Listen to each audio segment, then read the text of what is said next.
Hello students and welcome back to our YouTube channel a light topper. और आज की इस वीडियो में बहुत ही खतरनाक डिस्कशन होने वाला है and that is going to be all the 5 marks question of your science 1। जी आपने सही सुना, सारे के सारे 5 मार्क्स क्वेश्चन विद उनके कॉन्सेप्ट के साथ और आगे क्या क्या क्वेश्चन उसके ऊपर पूछे जा सकते हैं उसके साथ भी। तो अगर अभी तक आपने चैनल को सब्सक्राइब नहीं किया तो कर लीजिए। तो आपका सिर्फ काम इतना रहेगा कि आपको वीडियो पूरा एंड तक देखना है और जितने भी टॉपिक्स मैं बताऊंगा वो सारे के सारे टॉपिक्स को नोट डाउन करना है, क्योंकि ये टॉपिक 5 मार्क्स के टॉपिक है जो कि इस साल बोर्ड एग्जाम में पूछे जाएंगे। तो चलिए शुरू करते हैं फर्स्ट क्वेश्चन के साथ। और ये क्वेश्चन है लास्ट ईयर पूछा गया था आई से रिलेटेड। आई से रिलेटेड हर साल क्वेश्चन कुछ ना कुछ आते हैं, but next last year 5 marks का क्वेश्चन था। तो उधर क्या बोला गया था, ड्रॉ ह्यूमन आई का डायग्राम। तो ह्यूमन आई का डायग्राम ड्रॉ करने के लिए आपको ये पैटर्न यूज करना है और name the type of lens in the human आई। तो यहाँ पर कौन सा लेंस यूज होता है, तो बाय कॉन्वेक्स लेंस यूज होता है, by convex crystalline lens. Name the screen at which the maximum amount of incident light is refracted. तो ये रिफ्रैक्टेड होती है कहां से, कॉर्निया से। अब ये एक्चुअली 5 मार्क्स का क्वेश्चन है जिसमें ह्यूमन आई के लिए तुम्हें 2 मार्क्स मिलेगा और बाकी के क्वेश्चन के लिए 1 मार्क्स मिलेगा। State the nature of image form of the object on the screen inside दिया। तो आई के अंदर जो ऑब्जेक्ट का इमेज बनता है that is always going to be real and inverted. तो हर साल ना ऐसे क्वेश्चंस पूछे जाते हैं। अब 5 मार्क्स का जो क्वेश्चन है ये इतना इस साल इंपॉर्टेंट क्यों रहेगा, क्योंकि लास्ट ईयर ना जो साइंस 2 का पेपर था उसके अंदर जो 5 मार्क्स का क्वेश्चन था वहां पर क्या पूछा गया था, वहां पर पूछा गया था भाई ब्रीफ आंसर। क्या पूछा गया था, ब्रीफ आंसर। मतलब अभी जो आपने क्वेश्चन देखा उसके अंदर 1 1 मार्क्स के क्वेश्चन थे, वहां पर क्वेश्चन नहीं थे, एक स्ट्रेट फॉरवर्ड क्वेश्चन था और इसका तुम्हें क्या लिखना है भाई, तो ब्रीफ आंसर लिखना है फॉर 5 मार्क्स। बराबर, इस साल भी ऐसा क्वेश्चन आपको मिल सकता है। तो अभी फिलहाल हम उस टाइप के क्वेश्चन कर रहे हैं जिसके अंदर ऐसे क्वेश्चंस आपको क्या करने भाई, तो लिखने रहेंगे। इसके बाद जो मैं 5 मार्क्स का क्वेश्चन लेकर आऊंगा उसके अंदर मैं आपको बताऊंगा कि ब्रीफ आंसर्स आपको कैसे लिखने हैं। नेक्स्ट वाला क्वेश्चन अगर देखें तो यहाँ पर पूछा what is rust, right the chemical formula of rust.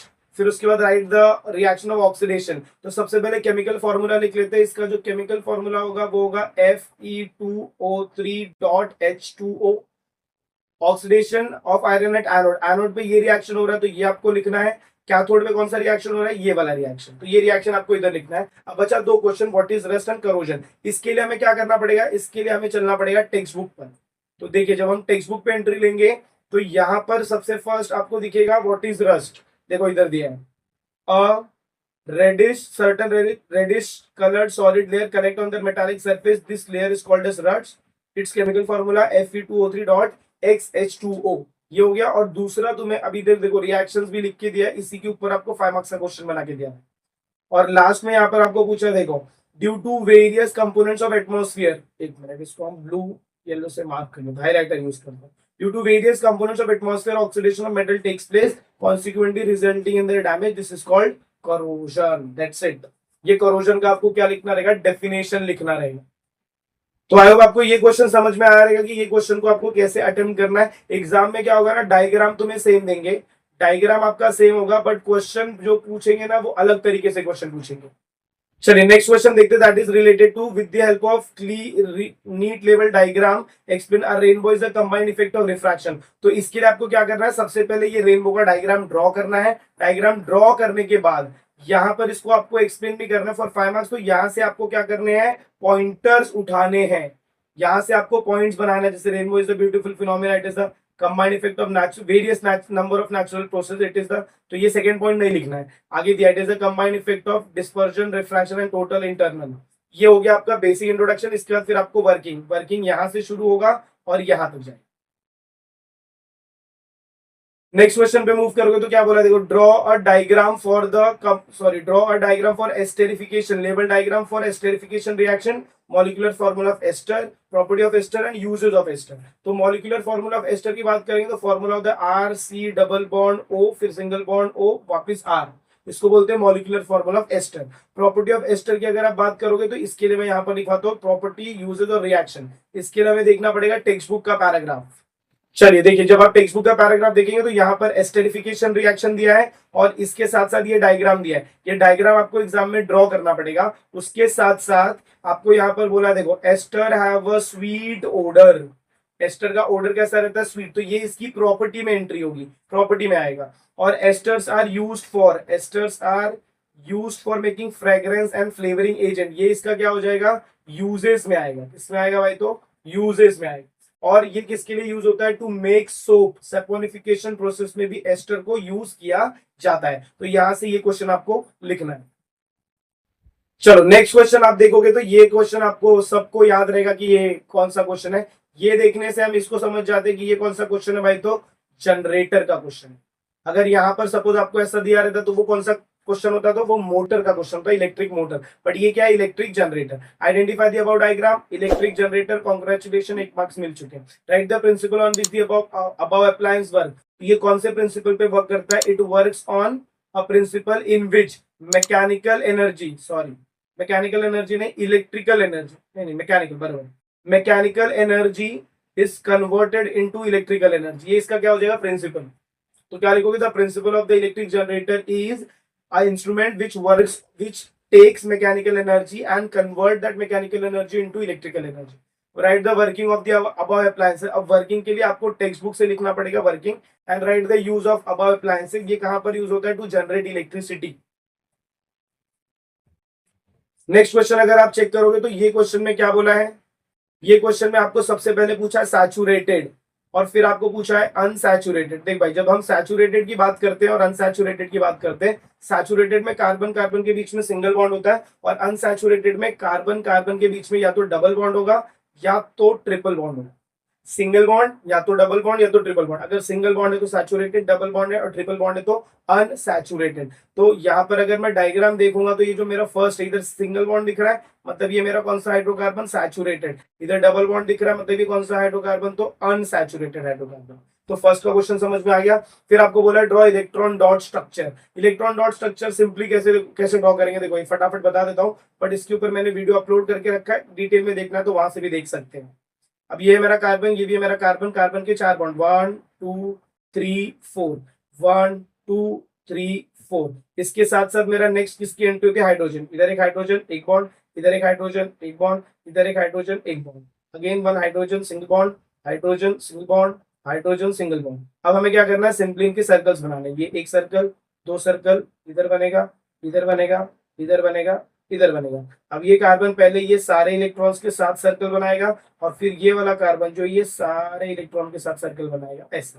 तो ऐसे करके आपका क्या बन जाएगा भाई, तो इलेक्ट्रॉन डॉट स्ट्रक्चर। और इसमें एक क्वेश्चन आपको दिया, define homologous series. Homologous series define करने के लिए आपको मास्टर की का क्या करना पड़ेगा, रेफरेंस लेना पड़ेगा। इसके बाद चलिए ये क्वेश्चन देखिए, what is the minimum distance of distinct vision. Distinct vision मतलब क्या, क्लियर विजन। इसका जो मिनिमम डिस्टेंस होता है दैट इज 25 सेंटीमीटर और जो मैक्सिमम डिस्टेंस है दैट इज एट इंफिनिटी। मतलब मैं किसी भी ऑब्जेक्ट को नजदीक से देखूंगा तो कितना नजदीक से क्लियरली देख सकता हूँ, 25 सेंटीमीटर, और दूर देखूंगा तो कितना दूर देख सकता हूँ, तो that is infinity. Identify the defect of vision. अब देखो ये आगे मीट कर रहा है, अगर ये आगे मीट कर रहा है that means it is myopia. अगर ये यहाँ पर ऐसे बाहर पीछे मीट करता मतलब वो क्या हो जाता है, मेरा हाइपरमेट्रोपी। अब देखो यहाँ पर न्यूमेरिकल, अब ये बैंड उनकी बजेगी ना जो लोग न्यूमेरिकल छोड़ के जाते हैं, इसीलिए आपको मैंने मेरे न्यूमेरिकल वाली वीडियो जाकर देख लीजिए, वहां पर मैंने आपको बताया है कि न्यूमेरिकल कहाँ कहाँ से कैसे कैसे पूछने वाले हैं और न्यूमेरिकल क्यों नहीं छोड़ना है। सबसे मेन पार्ट ये होता है कि हमको स्मार्ट तरीके से छोड़ना है, हमें न्यूमेरिकल हार्ड वाले छोड़ने, इजी वाले नहीं छोड़ने। अभी ये इजी वाला न्यूमेरिकल है, फटाक से इजी में पूछ लिया। अगर आप ये क्वेश्चन अटेम्प्ट कर रहे हो तो आपका ये मार्क्स कंपलसरी जाएगा और ये 2 मार्क्स के लिए रहेगा, ये भी याद रखना। 5 मार्क्स का क्वेश्चन अगर ये पूछ रहे हैं तो यहाँ पर ये 2 मार्क्स के लिए पूछेंगे। इसको सॉल्व कैसे करेंगे, देखो सबसे फर्स्ट आपको यहाँ पर क्या दिया, फोकल लेंथ। फोकल लेंथ आपको दिया 25 सेंटीमीटर। अब ये 25 सेंटीमीटर में नहीं रहता फोकल लेंथ, हमेशा इसको मीटर में करेंगे, तो 25/100 करोगे मीटर हो जाएगा। फिर इसके बाद यहाँ पर आपको क्या करना है, फोकल लेंथ का फॉर्मूला लगाना है, सॉरी फोकल लेंथ बोल रहा हूँ, पावर का formula that is 1/f in metre. अब ये हो जाएगा मेरा 1/f, f की जगह लिखूंगा 25/100। अब मैं क्या करूंगा, ये जो मेरा 1/25 था, P इज इक्वल टू जो मेरा 1/25/100 आया, ये 100 को मारूंगा पलटी जाएगा ऊपर, मतलब ये कुछ ऐसा हो जाएगा 100/25 होगा। और 100/25 मतलब मेरा पावर का वैल्यू आएगा 4d, that is 4 dioptre. Simple, इतना सही करना है बस। इसके बाद एंट्री होती है define power of lens. Power of lens आपको क्या करना पड़ेगा, डिफाइन करना पड़ेगा, पावर ऑफ अकोमोडेशन डिफाइन करना पड़ता है। तो ये डिफिनेशन आपको कहां से मिल जाएगा भाई, तो टेक्स्ट बुक से मिल जाएगा। चलिए ये देख लीजिए, state the general properties of ionic compound. अब इसका 5 मार्क्स में रीजन क्या है, ये 5 मार्क्स में क्यों पूछा गया है, बिकॉज इसके 5 पॉइंट्स हैं और वो 5 के 5 पॉइंट्स आपको एग्जाम में लिखना कंपलसरी है अगर ये क्वेश्चन 5 मार्क्स में पूछा जा रहा है तो। अब 5 मार्क्स के लिए कौन से पॉइंट्स लिखना जरूरी है, तो फर्स्ट पॉइंट आपको लिखना है कंपलसरी, सेकंड पॉइंट भी कंपलसरी, थर्ड पॉइंट भी कंपलसरी, फोर्थ पॉइंट में जितना हाईलाइट कर रहा हूं सिर्फ उतना ही लिखोगे तो भी काम हो जाएगा। First ionic compounds are water soluble, उसके बाद ionic compounds are however insoluble in solvent like kerosene and petrol, बस इतना ही पॉइंटर आपको लिखना है। और उसके बाद जो आपका फिफ्थ पॉइंट है उसमें द से शुरू करना है, ये पूरा लाइन यहाँ तक, द मोबाइल, मतलब ये मेरा का ऐसा ऐसा पैटर्न हो जाएगा यहाँ से यहाँ तक, बस इसमें इतना ही लिखना। मतलब अगर आपको आयोनिक कंपाउंड में अगर 3 मार्क्स के लिए पूछ रहे तो कोई भी 3 पॉइंट, 5 मार्क्स के लिए पूछा तो कोई भी बोल नहीं सकते क्योंकि 5 ही पॉइंट है, तो 5 के 5 पॉइंट्स आपको पूरे के पूरे लिखने होंगे। तो आई होप आपको ये 5 मार्क्स के क्वेश्चन समझ में आए रहेंगे। इससे रिलेटेड और भी वीडियोस आएंगी 5 मार्क्स से रिलेटेड। अभी फिलहाल इतने क्वेश्चन है, इस क्वेश्चन को आपको अच्छे से प्रैक्टिस करके रखना है। तो मिलते हैं अगले वीडियो में कुछ और नए 5 मार्क्स के क्वेश्चन के साथ। तब तक के लिए have a good day and take care. अगर आपको वीडियो पसंद आए तो मेक श्योर वीडियो को ज्यादा से ज्यादा अपने फ्रेंड्स के साथ शेयर कर रहे हैं। चैनल पर नहीं तो चैनल को सब्सक्राइब भी जरूर करें।